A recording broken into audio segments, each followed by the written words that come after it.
Breaking news కొత్తగా కొలువుదీరిన TTD నూతన ధర్మకర్తల మండలి తొలి సమావేశం నిర్వహిస్తోంది. తిరుమల అన్నమయ్య భవన్లో సమావేశం జరుగుతుంది. 65 అంశాలతో టీటీడీ అజెండాతో చర్చ జరుగుతుంది.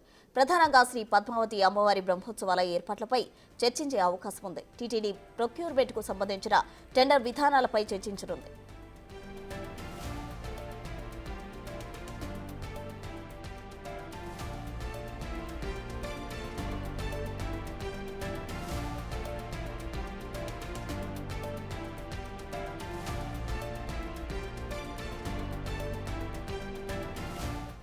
నూతనంగా కొలువుదీరిన టీటీడీ ధర్మకర్తల మండలి తొలి సమావేశం నిర్వహిస్తోంది. తిరుమల అన్నమయ్య భవన్లో సమావేశం జరుగుతోంది.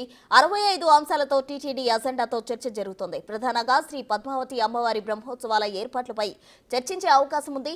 టీటీడీ ప్రొక్యూర్మెంట్ కు సంబంధించి టెండర్ విధానాలపై చర్చించనుంది.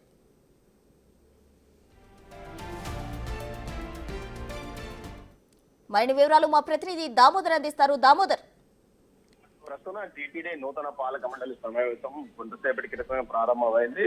మొత్తం సభ్యులు ఏదైతే నియమించబడ్డారో వారంతా హాజరయ్యారు. టీటీడీ చైర్మన్ బిఆర్ నాయుడు అధ్యక్షతన సమావేశం జరుగుతుంది. 80 అంశాలను అజెండాగా తీసుకుని వాటిపైన చర్చ కొనసాగుతుంది. ముఖ్యంగా ఏదైతే గత పాలక మండలి తీసుకున్న నిర్ణయాలతో పాటు ఏదైతే గత ప్రభుత్వ కాలంలో ఇంజనీరింగ్ విభాగానికి సంబంధించి పెద్ద ఎత్తున నిధులు విడుదల చేయడము, పటిష్టంగా ఉన్న నిర్మాణాలు సైతం పడగొట్టి కొత్త నిర్మాణాలను ఏ విధంగా చేశారన్న దానిపైన కూడా ఒక సబ్ కమిటీ కూడా ఇది పాలక మండలి సమావేశంలో ఏర్పాటు చేసే అవకాశం ఉంది. ఇప్పటికే విజిలెన్స్ ఆధ్వర్యంలో ఒక కమిటీ విజిలెన్స్ తనిఖీలు ఏదైతే విజిలెన్స్ ఏర్పాటు చేసి తనిఖీలు కూడా జరిగాయి పెద్ద ఎత్తున. తర్వాత అటు టీటీడీ పాలక మండలి తరఫున కూడా ఇదే నిర్ణయాలు తీసుకోబోతున్నారా లేకపోతే మరి ఏదైనా నిర్మాణాలను ఆపు చేస్తారా అన్న విషయం మీద కూడా చర్చ కొనసాగే అవకాశం ఉంది. మరోవైపు ముఖ్యంగా గత పాలక మండలిలో ప్రొక్యూర్మెంట్ వల్ల చాలా ఇబ్బందులు ఎదుర్కొన్నారు. ప్రొక్యూర్మెంట్ కమిటీలు కానీ అదేవిధంగా పర్చేసింగ్ కమిటీల్లో కల్తీ నెయ్యి వల్ల టీటీడీ ప్రతిష్ట దిగజారిన పరిస్థితి. దీనికి సంబంధించి దీని గురించి కూడా పెద్ద ఎత్తున చర్చ జరిగే అవకాశం ఉంది.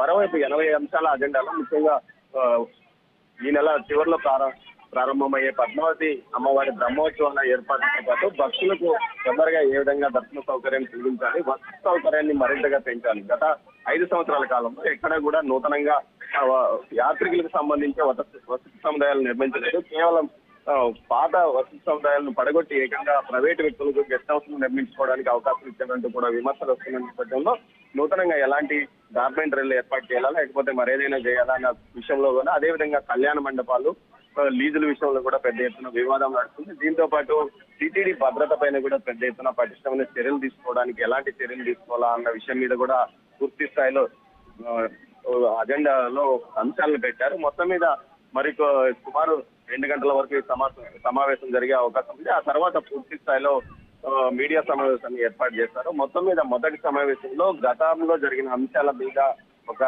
ఏ విధంగా జరిగాయి, ఎందుకు జరిగాయి అన్న విషయం మీదనే చర్చ నడుస్తుంది. ఆ తర్వాత కొత్త విధానాలపై మరో సమావేశంలో చర్యలు తీసుకునే అవకాశం ఉంది, తీర్మానాలు చేసే అవకాశం ఉంది. మొత్తం మీద గతంలో ఎలాంటి ఇబ్బందులు జరిగాయి, గతంలో ఎలాంటి అవకతవకలు జరిగాయి, భక్తులు ఎంత ఇబ్బంది పడ్డారు, ఈ అంశాల మీద ప్రధానంగా దృష్టి కేంద్రీకరించే అవకాశం ఉంది.